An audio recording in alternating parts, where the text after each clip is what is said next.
Okay, so the first step is to take the case, lay it down flat.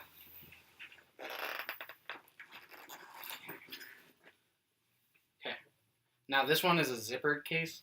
Most of the beginning horns are going to be like little like metal like straps real fast. So all you have to do is just flip those up and then just open the case. For this one, this big pocket here, just unzip that all the way around.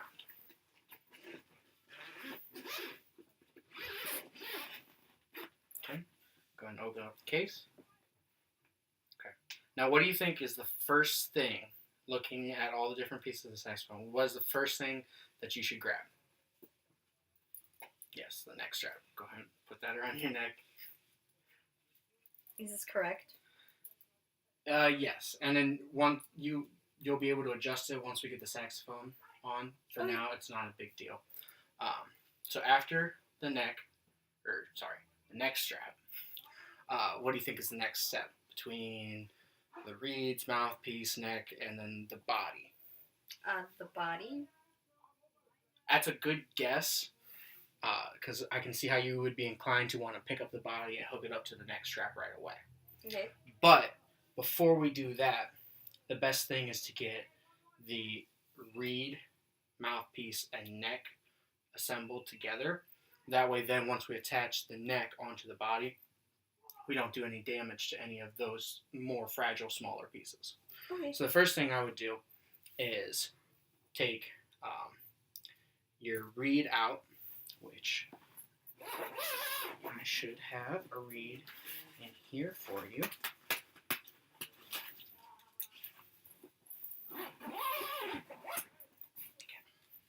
So reeds come in like these little like nice sleeves, and just unwrap that.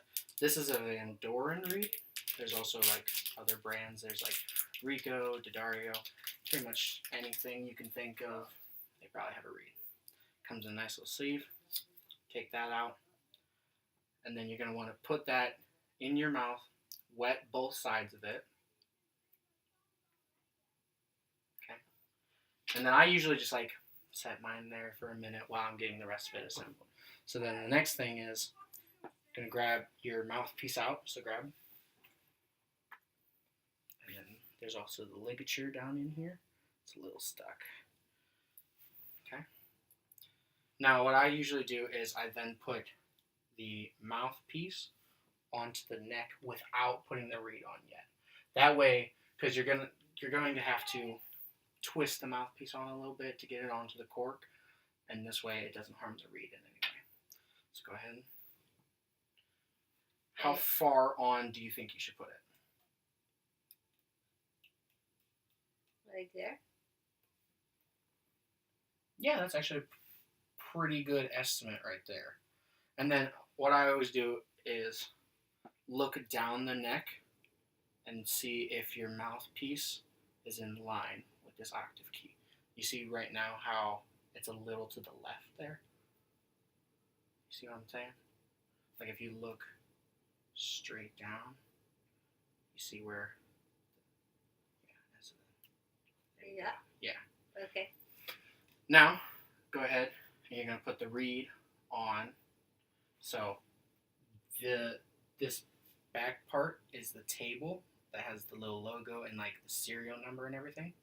That's the part that's going to go flat.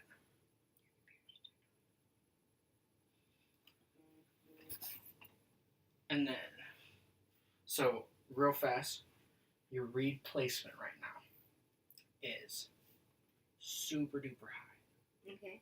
So you see how you can like see a lot of the reed from the front?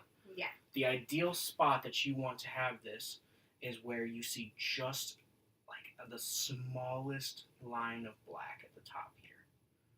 So you could do even more. So that's a lot. I'm talking just like a millimeter. Got it. You could do a little bit higher. Yeah. Let's try right there. We might have to adjust it, but let's try right there. So then put your ligature on.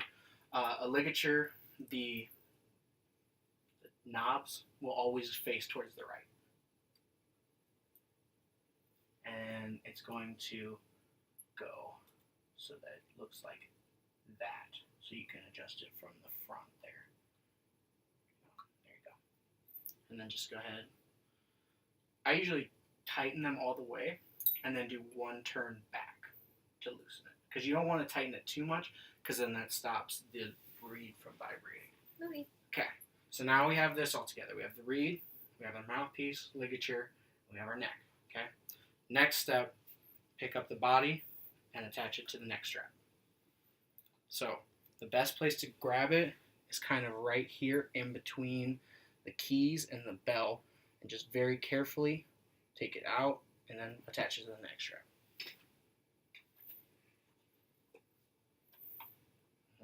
And then just going to attach it right there at that little ring. Okay, now this is the end plug or end pin, whatever you want to call it. Undo that, yep, and then you're just going to take this out. This is just in there to protect this back octave key, especially like when you're traveling. That can get bent and hit just on random stuff. So that end pin just gives it something to like stabilize it. Okay, now you're going to take the neck, put it on the body, yep, and then just gentle, just like twist it in. It's being a little stubborn. Oh, you're going to want to go all the way in with it. So. Yeah, it's like. Oh, it's being a little stubborn. Sorry about that. Use a little bit of elbow grease there. So then I always line up this part of the neck, this little like welding spot, I guess you would call it, with the octave key. Okay? Go ahead and attach it to your neck strap. Put this out of the way for a second. Okay, now sit towards the front of your chair. Yep. Let's try both ways of holding the instrument. So some people play it in between their legs, and then some people play it to the side. So for right now, let's try in between the legs and see how that feels. Okay? So feet flat on the floor, spread apart. Okay? You're going to have that right in the center. And then the goal is keep these a little wide. That way you're not like pinching the instrument together because it'll stop your hands from moving. Now, try and put it up to your mouth. Just put the mouthpiece in your mouth. Does it feel like you're lifting the instrument right now? Adjust your neck strap up until it feels like you're just simply just almost resting it. Does it feel a little low? Yeah. How's that feel? That feels better. Better? Okay. All right. So, do you like having it in the center of, like here? Let's try it on the side real fast. So, yeah, I like that. And then what you would normally do, so that way you're not turning your head when you're playing, is you would adjust this mouthpiece over, so that way it fits comfortably. I kind of like this better. You like this better? Yeah. All right, let's try this for right now. If you want to switch in the middle, just let me know and we'll switch back, okay? Okay. Okay. So that's essentially the playing postures. Feet flat on the ground, back straight, because we want to be able to fill up our lungs. Gonna have to blow for a while. So, like I said, you can have it in the middle or the side. I've seen people do both, depending on if you play different saxophones, like especially the bigger ones. I know I always go to the side because they're a little more clunky to try and put in the middle. But with alto, it's kind of just your preference. All right, now your hand position. So the first, let's start with the right hand, because I think that one's a little bit easier in my opinion. There's less keys to deal with. So your index, your middle, and your ring are going to rest on those three pearls right there. The white things, the pearls. Okay? And that's your 4, 5, and 6 key, which will make sense once we put the left hand together. Your pinky is going to rest on, right there on those two keys down there. This top one is if you want to play E flat or D sharp. The bottom one is to play a low C and all of the low, like, left-hand pinkies. So, but for the most part, that pinky just kind of rests there, and then your thumb in the back is going to rest right underneath that black thumb rest there. And it just sits there. That's kind of like your anchor point in the back to just like have that balance on the horn, keep it from moving all about when you start playing, kind of thing. Okay. So does the right hand feel comfortable? Any questions about that? Oh, that's good. No? Okay. And then left hand, we're going to set it up. So on my horn, there's this like little swoop, little banana looking key. Don't worry about that key for now. But if you see an instrument like that, then you can orient yourself. The pearl right underneath that is the first key. And then there's that little one here in the middle. That's called the bis key. You don't need to worry about that. That's an option for a like chromatic note. But basically, skip that one. So your middle finger is going to go on this second pearl here. Ring finger on that third one. And then your pinky does the same kind of thing where it just kind of like floats a little bit down here. And it can play all of these different notes down here, okay? And those we probably won't need today, but you can do all of those. And then your thumb on the back is going to rest right on this black thumb rest here. And it's also used to play this octave key, which takes you into the upper register, okay? Okay. Now, the most important thing to think about once you have those like spots that your fingers go is how is your hand shaped. And I always try and think of it as like a C or a claw, but without, like, when I say claw, like, not pressure. I feel like with the claw, you think, I gotta pinch down. No, just kind of like curved hands and just, yeah, curved hands, curved fingers. Because if your fingers are too straight, it's going to be hard to try and play, especially once you try to play fast. Okay. Any questions so far? Nope. No? Okay.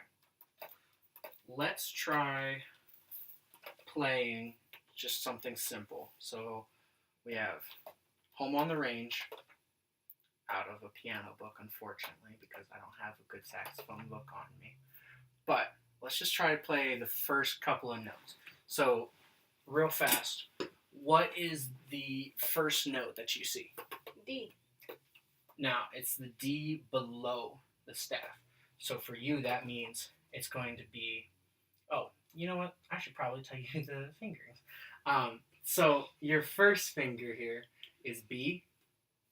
Second, if you keep down 1 and 2, that's A. If you put down 3, that's G. 4, F. 5, E. 6 is D. Okay? And then for middle C, it's just this middle one. Your left hand middle finger, just that key. Let's try and play from C down to D. So just start on C. So that's your middle finger. Now B.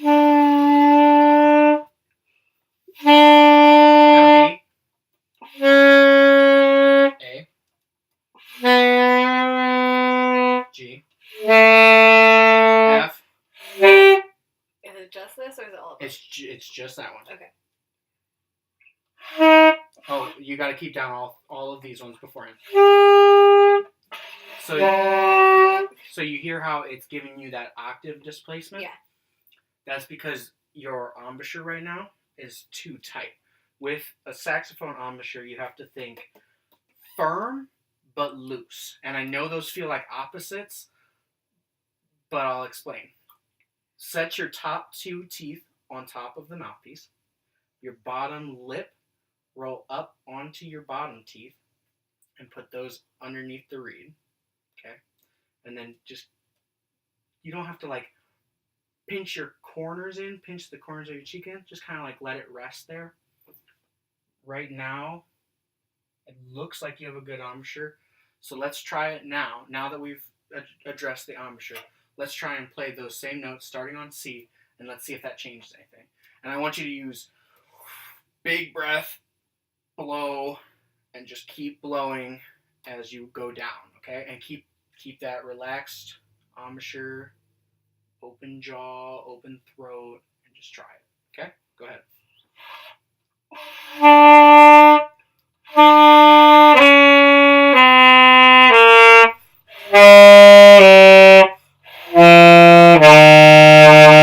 Yeah, and you even got down to that low C there. Can we start on the D and then just go up to C? D was. D is all 6 fingers.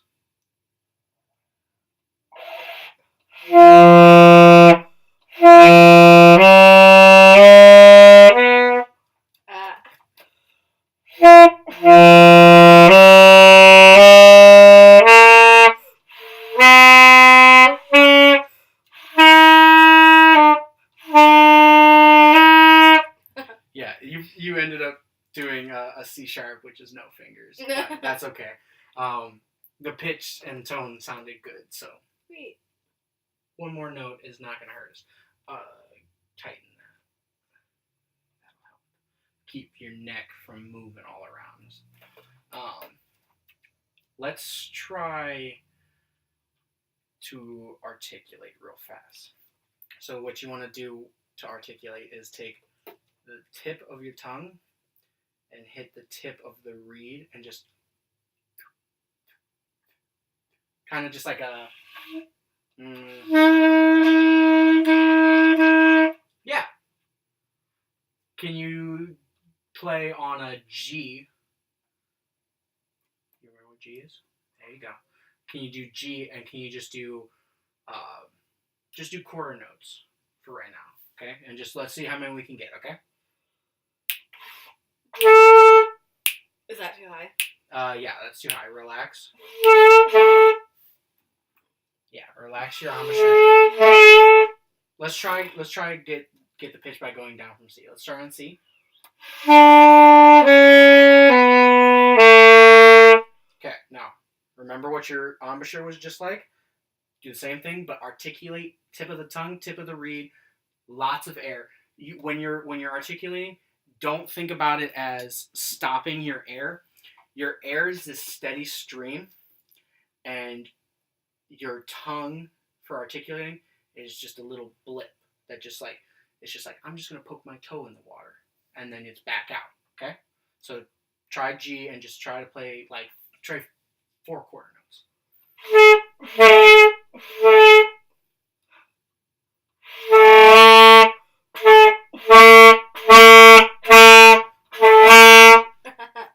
It's a good start. I'm not too worried about it for right now. As if we continue lessons beyond this point, then we'll start worrying about how quick we can get that tongue, how easy we can get your embouchure loosened and everything like that. For right now, though, I'm happy with how we're sounding. So let's go ahead and try real fast. Let's just try these first couple of measures. Let's just do the first 3, the pickup and the first 3 measures, and then end on that C there. Okay. Is that right? Yeah. So it's D D G A B, and then G F E, and then C C C. So D D G A B. B. Yep. Okay. And then G F E. Which one's F? F is gonna be 1 2 3 4. Don't worry about the rhythm right now. Let's just do all of it as if it's a quarter note and just get each note. So real fast, go ahead and turn yourself towards the music. There you go. Whenever you're ready, big breath.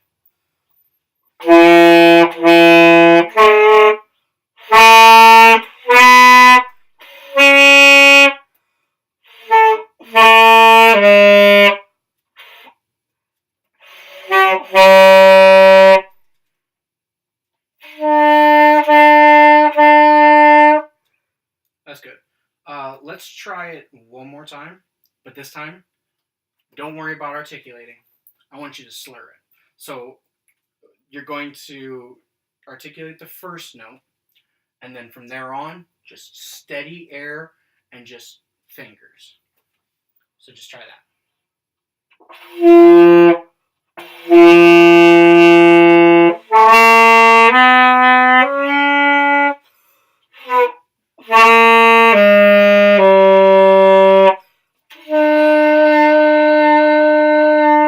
Yeah, and it sounds a little awkward because we took out those articulations, and that changes how you would like sing along to it, because I'm sure you're familiar with the tune. But overall, it's sounding really good. I think just relax your cheeks a little bit and relax the jaw. And ultimately, you want, I always think of it as like a wind tunnel. I just think my lungs are supplying the air, and then it's just this open, empty tunnel all the way through the saxophone. But overall, I think you did a good job for right now. Do you have any questions real fast? Nope. No? Okay. Let's go ahead and we're going to disassemble the instrument now.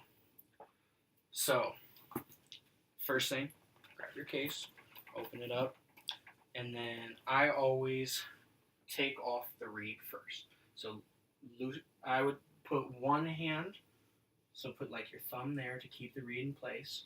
Just because if you take that ligature off and just like throw it off, your reed's going to fall.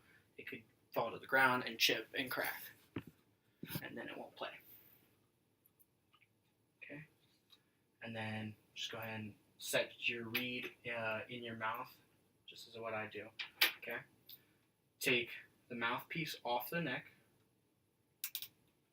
Okay? Just counter twist, basically. Then put your ligature back on. Put that away. And then you always want to make sure that you're like swabbing out the instrument after every use. I'm going to go ahead and clean this myself afterwards, so don't worry about that. Yep, just unscrew that, and then you're going to take the neck off. That's good. You only need a couple twists of it, and then just take the neck off. Yeah. Real high. Go ahead and hold by the bell with one hand, and then just like very carefully, just trying to find a good spot. Just twist it off. And then go ahead and set that away for me. And then normally, if it's like that, if it's that stuck, you might need to like put some cork grease, or not cork grease, like valve oil or something like that on it. Yep, and then you got it. Put the end pin in, twist that back on, unhook it, go ahead and put the body back in the case, and you want to lay it. Normally the cases give you a design how they kind of want you to lay it, but yeah, that's perfect. Next strap off, go ahead and put that back in, and then take the reed and put it back in. Normally you would put it in like a little, if you have one, a little reed case like this one, which actually I have a little spot here, so we can go ahead and just put that one in here. And then I always just make sure the reed is dry. Put that away. Okay, go ahead and zip up the case.